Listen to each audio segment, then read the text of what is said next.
Okay guys, this is a quick video, a little build along, not a build along, just a tips and tricks video on how to assemble the Crow.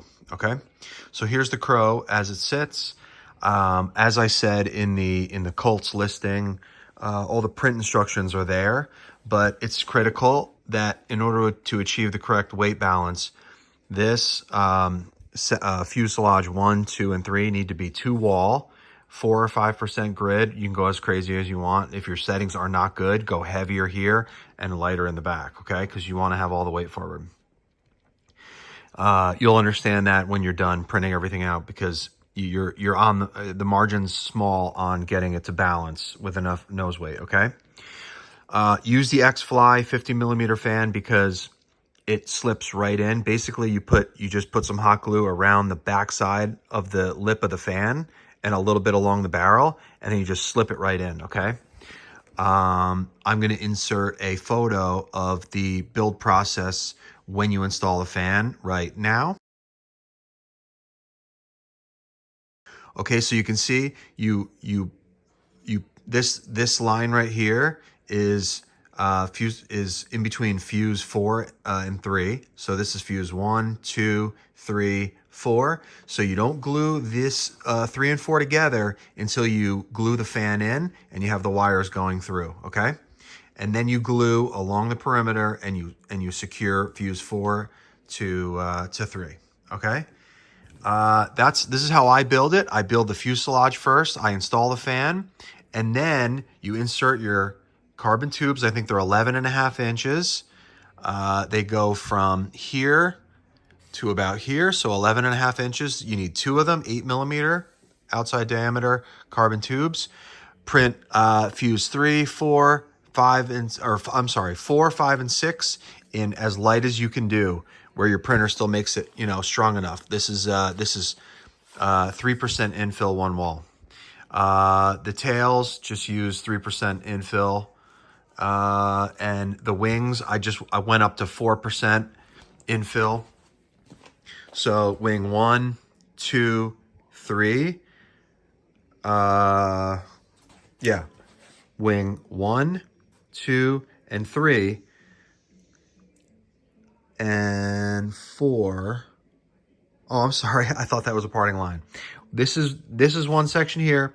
This is a section, and this section. So 1, 2, and 3 is going to be 4% infill, one wall. And here's your TPU, okay? So this is 7% infill, 95A regular TPU. This is plenty strong enough, and it's prints beautifully. I wish all my sections would print this nice. And it's flexible. So 7% infill is the winning number there. And elevon surfaces, it's split in 2.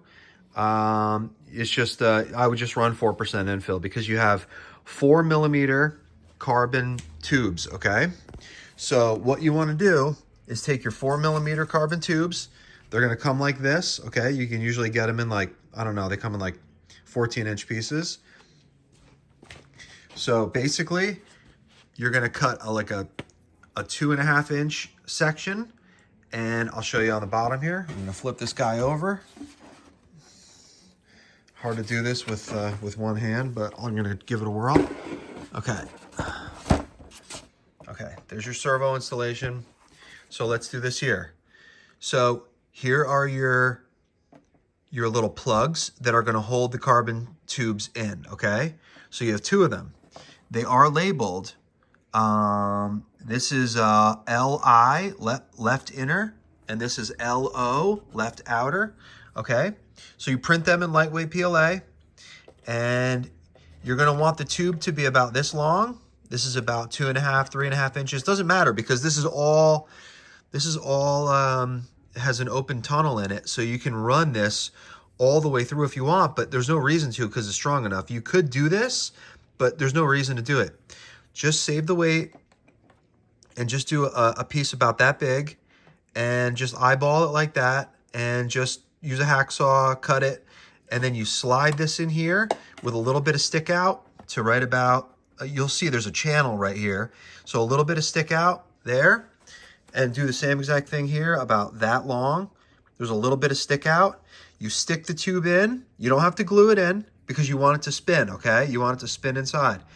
So that little bit of stick out like that, what you do is I've basically changed up the slot here so that it's going to slip in easier than when I had to do it. So you, with a little bit of stick out and the tubes are being, you know, inside the elevon, you just stick the inside one in first, the thicker side, and then you're basically gonna shove it in this way, and then this one will pop in. You just push it in. You got to make sure you clear out all the debris inside of here with like a little screwdriver or a knife or something. Make sure it's all clean inside here, and you just shove those tubes in there. Make sure the tubes are out to the edges, and then you stick the plugs on, and then use either hot glue or CA glue to do the plugs. I just do a little bit of hot glue in 3 areas on the servos. And the only other thing you guys need to know is the access to the weights too. So access to the hatch here is under the belly. So all you do is flip the plane over, and the canopy latch is also 95A TPU, and that's full strength because it won't break. This TPU is unbreakable. So you come in for a landing, and look at this. It's taken like so many landings. I've done like 6 or 7 landings, and that's not gonna break. So that's why I did that in TPU. Use a 2200 LiPo. This is about a little lighter than a 22. You're gonna wanna use a 2200 LiPo all the way forward. I just Velcroed in the ESC here. Whatever, you know, receiver you're using, just stick it there. And your version has 1, 2, 3, 4 slots plus 5 and 6 for these little tire weights here. The little tire weights, I have the link in the description for them. It's like $8 for like 48 of them or something. Very useful. These things are great. So go get these tire weights, and you're going to want to stick 4 of them in here, 5, 6, and then you can have the ability to move the battery around if you want, or you can always add more tire weights inside the walls here in case you need more nose weight. But you got to make sure you get on these bumps, guys, because the plane is the Crow is not going to fly like you want it to unless you're on those bumps. All right.